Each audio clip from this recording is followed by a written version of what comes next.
São as dificuldades, Edu. Você pode retomar seu pensamento também de análise do jogo. A gente fala do que o Cuca analisou em meio à sua análise também. O Cuca falando das dificuldades, não as utilizando como muleta, né?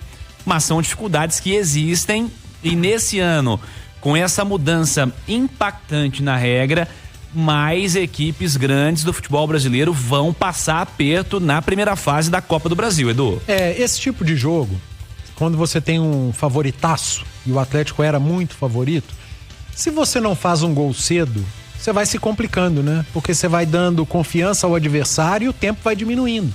E aí vai aumentando a sua ansiedade, você começa a perder condição física, e aí a perna não obedece o que a mente está pedindo. Esse tipo de jogo é perigoso, e foi ficando perigoso pro Atlético. Aí veio o segundo tempo, que vieram as mudanças, a entrada do Hulk, que é um jogador diferente. Logo no primeiro lance ele já arrasta a defesa adversária, sofre uma falta que ele bateu mal, chutou pra fora. O Atlético começou a encontrar um pouco mais de espaço porque tinha mais gente do meio pra frente. O Cuca citou os dois armadores. E, Cirilo, todo jogador tem sua importância. Desde o principal, o Hulk, até os menos utilizados. Hoje, por exemplo, o tão questionado Igor Gomes, que também tem sua importância, é claro que ele está muito longe de qualidade de outros jogadores, ele deu um belíssimo passe por elevação e que o Rony acabou sofrendo o pênalti. O Igor conseguiu achar um passe que ninguém tinha encontrado ainda, nas costas da defesa. Então todo jogador, em algum momento, ele vai ter a sua importância. Hoje o Igor Gomes entrou ali para fazer uma dupla de armadores com o Scarpa e teve a sua importância no lance do primeiro gol, que foi dele o passe para o pênalti sofrido pelo Rony. O Caio Paulista hoje entrou como um meia pela esquerda, com a saída do Arana virou um lateral, mas que não foi defensor como lateral. Ele apenas atacou, era praticamente um ala, mais um homem atacando pelo lado esquerdo, assim como o Bernard. O Hulk abriu mais pela direita para não fechar tanta gente no meio, para tentar abrir um pouco mais a defesa adversária, e acabou dando certo. O Atlético faz o seu gol de pênalti já na reta final e depois certamente encontraria mais espaço, como encontrou com o Hulk pela direita, fez a jogada pro gol do Rony, que eu repito, teve falta, né? Se tivesse VAR, esse gol possivelmente seria anulado, o segundo gol, que o Rony no primeiro momento ele chega atropelando o zagueiro do Tocantinópolis, aí a bola passa, ela volta pro Rony e ele já de pé acaba fazendo 2-0, mas o Galo fatalmente venceria. E a entrevista do Cuca foi muito consciente. Em determinado momento ele elogiou a postura do adversário, né? A gente precisa elogiar o bom jogo defensivo dentro da proposta do Tocantinópolis, mas eu repito, Cirilo, é sempre desafiador.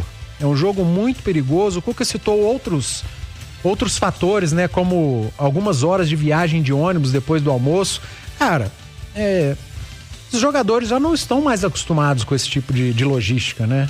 Então é diferente, isso tudo pesa. Gramado muito ruim, o Atlético vai encontrar um gramado ruim no final de semana, não tão ruim como o de hoje, mas o da Arena do Jacaré não é dos melhores, só que vai levar para esse jogo uma vantagem que ele não tinha hoje, né? O adversário, você acha que o Tombense vai entrar fechadinho? Não faz sentido. Nenhum. Primeiro jogo fazia, agora não. Total. O primeiro jogo fazia sentido, até depois do 1-0 ele seguiu fechado. Porque se ele faz 1-0 no seguinte era pênalti. Então, para esse jogo não faz sentido o Tombense se fechar, ele vai ter que sair pro jogo, o Galo certamente vai encontrar mais espaço. Quando você não faz o gol muito cedo, a tendência é que você sofra. O Atlético sofreu, mas venceu.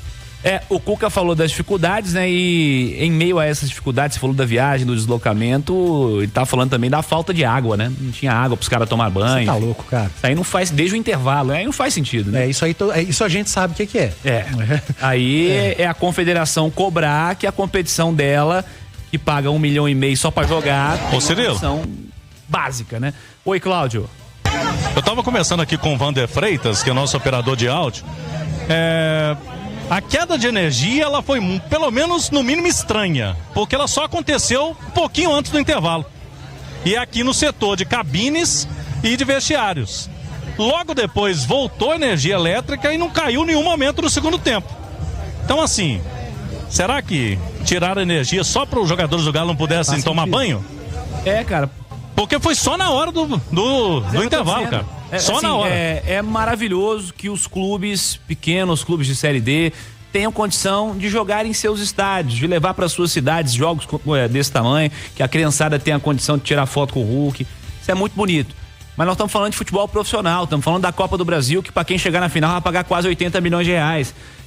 Então, nós estamos colocando assim, romantizando algumas coisas que em 2025 não podem mais acontecer. Não faz sentido que aconteça que o Atlético, que jogou finais de Copa do Brasil e de Libertadores recentemente, vai jogar num lugar onde não tem água para tomar banho, pô.